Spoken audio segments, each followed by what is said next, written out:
ओम शांति। आज की मुरली 5 फरवरी 2025 की सभी मुख्य पॉइंट के साथ देखेंगे। आज की मुरली की हेडिंग। बाबा ने कहा, मीठे बच्चे, इस शरीर रूपी कपड़े को यहाँ ही छोड़ना है, इसलिए इससे ममत्व मिटा दो, कोई भी मित्र संबंधी याद ना आए। मुरली से प्रश्न है। बाबा ने कहा, जिन बच्चों में योग बल है उनकी निशानी क्या होगी? उत्तर है, उन्हें किसी भी बात में थोड़ा भी धक्का नहीं आएगा, कहाँ भी लगाव नहीं होगा। समझो, आज किसी ने शरीर छोड़ा तो दुख नहीं हो सकता, क्योंकि जानते हैं इनका ड्रामा में इतना ही पार्ट था। आत्मा एक शरीर छोड़ जाए, दूसरा शरीर लेगी। आज की मुरली से पहला मुख्य पॉइंट है, ध्यान से सुनेंगे। बाबा ने कहा, यह ज्ञान बड़ा गुप्त है, इसमें नमस्ते भी नहीं करनी पड़ती। दुनिया में नमस्ते अथवा राम राम आदि कहते हैं, यहाँ यह सब बातें चल नहीं सकती, क्योंकि यह एक फैमिली है। फैमिली में एक दो को नमस्ते व गुड मॉर्निंग करें, इतना सोचता नहीं है। घर में तो खान पान खाया, ऑफिस में गया, फिर आया, यह चलता रहता है। नमस्ते करने की दरकार नहीं रहती। गुड मॉर्निंग का फैशन भी यूरोपियन ने निकाला है, नहीं तो आगे कुछ चलता नहीं था। कोई सत्संग में आपस में मिलते हैं तो नमस्ते करते हैं, पाँव पड़ते हैं। यह पाँव आदि पड़ना नम्रता के लिए सिखलाते हैं। यहाँ तो तुम बच्चों को देही अभिमानी बनना है। आत्मा आत्मा को क्या करेगी? फिर भी कहना तो होता है। जैसे बाबा को कहेंगे, बाबा नमस्ते, अब बाप भी कहते हैं, मैं साधारण ब्रह्मा तन द्वारा तुमको पढ़ाता हूँ, इन द्वारा स्थापना कराता हूँ। कैसे? सो तो जब बाप सम्मुख हो तब समझावे, नहीं तो कोई कैसे समझे। यह बाप सम्मुख बैठ समझाते हैं तो बच्चे समझते हैं। दोनों को नमस्ते करनी पड़े। बाप दादा नमस्ते। बाहर वाले अगर यह सुने तो मूंझेंगे कि यह क्या कहते हैं बाप दादा। मुरली से दूसरा मुख्य पॉइंट है। बाबा ने कहा, बोलो, ब्रह्मा कुमार ब्रह्मा कुमारियों को बाप से वर्षा मिलता है, ब्रह्मा से नहीं मिलता। ब्रह्मा भी शिव बाबा का बच्चा है। सूक्ष्मतन वासी ब्रह्मा विष्णु शंकर, यह है रचना अर्थात क्रिएशन। इन्हों का रचता अर्थात क्रिएटर है शिव। शिव के लिए तो कोई कह ना सके कि इनका क्रिएटर कौन। शिव का क्रिएटर कोई होता नहीं। ब्रह्मा विष्णु शंकर, यह है रचना। इन्हों के भी ऊपर है शिव, सब आत्माओं का बाप। अब क्रिएटर है तो फिर प्रश्न उठता है, कब क्रिएट किया? नहीं, यह तो अनादि है। इतनी आत्माओं को कब क्रिएट किया, यह प्रश्न नहीं उठ सकता। यह अनादि ड्रामा चला आता है, बेअंत है, इसका कभी अंत नहीं होता। यह बातें तुम बच्चों में भी नंबरवार समझते हैं। यह है बहुत सहज। एक बाप के सिवाय और किसी से लगाव ना हो। कोई भी मरे व जिए, गायन भी है। अम्मा मरे तो भी हलवा खाना। हलवा अर्थात यह ज्ञान। समझो, कोई भी मर जाता है, फिक्र की बात नहीं होती, क्योंकि यह ड्रामा अनादि बना हुआ है। ड्रामा अनुसार उनको इस समय जाना ही था। इसमें कर ही क्या सकते हैं? जरा भी दुखी होने की बात नहीं।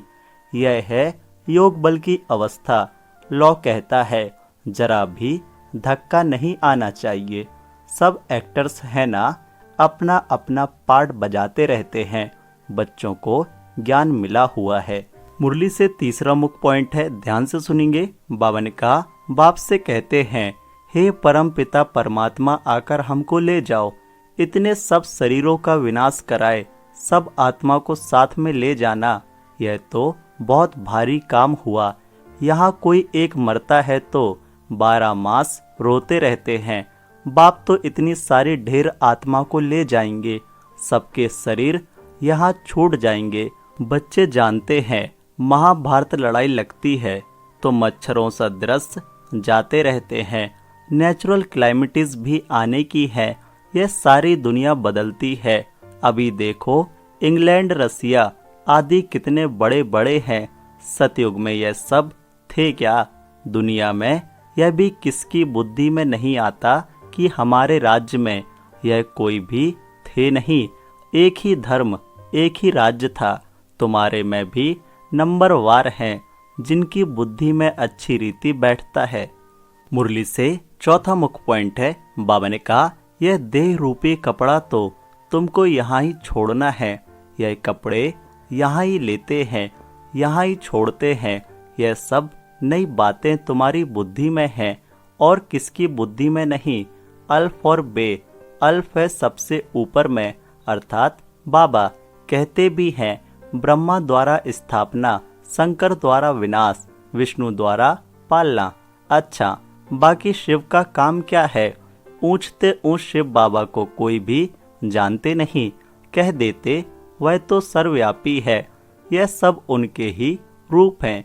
सारी दुनिया की बुद्धि में यह पक्का हो गया है, इसलिए सब तमो प्रधान बने हैं। बाप कहते हैं सारी दुनिया दुर्गति को पाई हुई है, फिर हम ही आकर सबको सदगति देते हैं। अगर सर्वव्यापी है तो क्या सब भगवान ही भगवान है? एक तरफ कहते ऑल ब्रदर्स, फिर कह देते ऑल फादर्स। समझते नहीं हैं। अब तुम बच्चों को बेहद का बाप कहते हैं, बच्चे मुझे याद करो तो तुम्हारे विकर्म विनाश होंगे। मुरली से पांचवा मुख्य पॉइंट है, बाबा ने कहा सदगुरु एक बाप ही है जो सर्व की सदगति करते हैं। बाप ने तुमको सिखाया है, तब तुम औरों को भी रास्ता बताते हो और सबको कहते हो कि देखते हुए भी नहीं देखो। बुद्धि शिव बाबा से लगी रहे। इन आँखों से जो कुछ देखते हो कब्र दाखिल होना है। याद एक बाप को करना है, ना कि इनको अर्थात ब्रह्मा बाबा को। बुद्धि कहती है इनसे थोड़ी ही वर्षा मिलेगा। वर्षा तो बाप से मिलना है, जाना भी बाप के पास है। स्टूडेंट को थोड़ी याद करेंगे, स्टूडेंट तो टीचर को याद करेंगे ना। ब्रह्मा बाबा भी स्टूडेंट हैं। स्कूल में जो तीखे बच्चे होते हैं वह फिर औरों को भी उठाने की कोशिश करते हैं।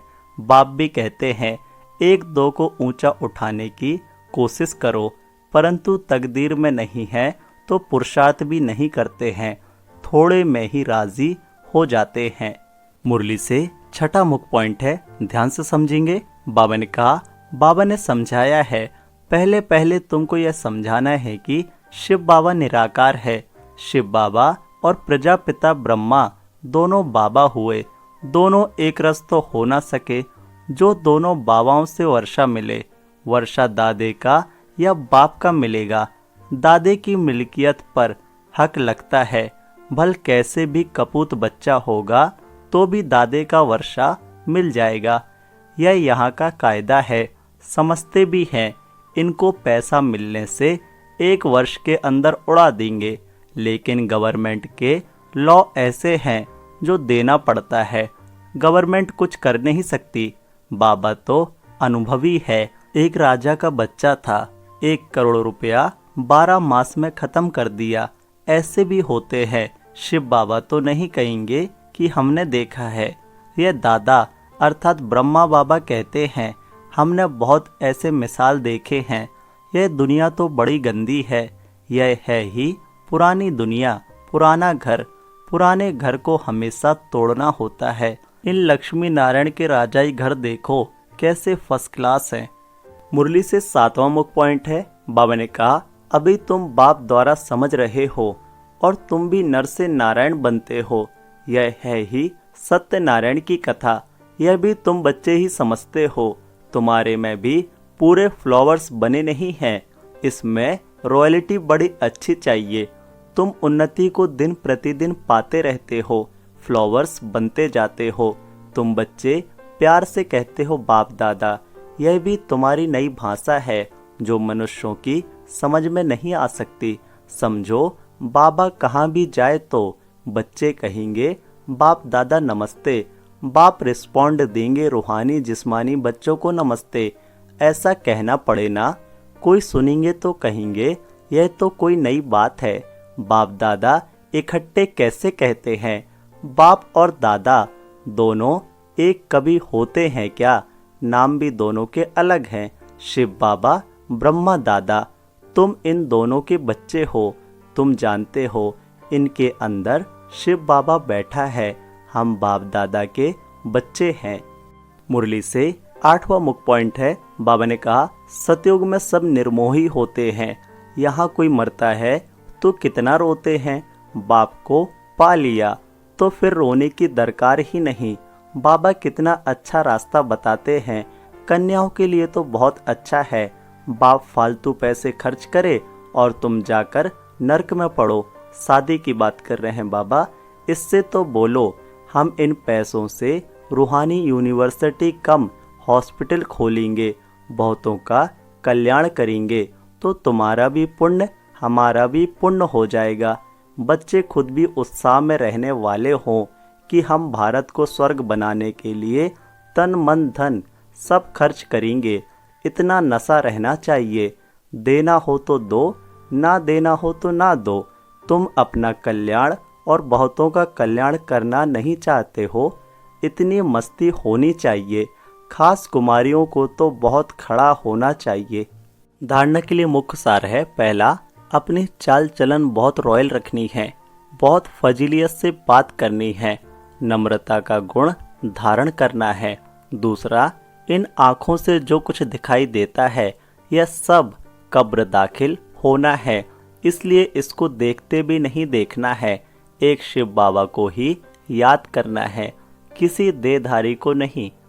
आज की मुरली से वरदान है, बाबा ने कहा मास्टर ज्ञान सागर बन, गुड़ियों का खेल समाप्त करने वाले स्मृति सो समर्थ स्वरूप भव। डिटेल है, जैसे भक्ति मार्ग में मूर्ति बनाकर पूजा आदि करते हैं फिर उन्हें डुबो देते हैं तो आप उसे गुड़ियों की पूजा कहते हो। ऐसे आपके सामने भी जब कोई निर्जीव असहाय बातें ईर्षा अनुमान आवेश आदि की आती हैं और आप उनका विस्तार कर अनुभव करते या कराते हो कि यही सत्य है, तो यह भी जैसे उनमें प्राण भर देते हो, फिर उन्हें ज्ञान सागर बाप की याद से बीती सो बीती कर स्व उन्नति की लहरों में डुबोते भी हो। लेकिन इसमें भी टाइम तो वेस्ट जाता है ना, इसलिए पहले से ही मास्टर ज्ञान सागर बन स्मृति सो समर्ति भव के वरदान से इन गुड़ियों के खेल को समाप्त करो। आज की मुरली से स्लोगन है, बाबा ने कहा जो समय पर सहयोगी बनते हैं उन्हें एक का पदम गुणा फल मिल जाता है। अव्यक्त इशारे, एकांत प्रिय बनो, एकता और एकाग्रता को अपनाओ। जो भी राजनेताएं व धर्म नेताएं हैं उन्हों को पवित्रता और एकता का अनुभव कराओ। इसी की कमी के कारण दोनों सत्ताएं कमजोर है। धर्म सत्ता को धर्म सत्ताहीन बनाने का विशेष तरीका है पवित्रता को सिद्ध करना और राज्य सत्ता वालों के आगे एकता को सिद्ध करना। ओम शांति।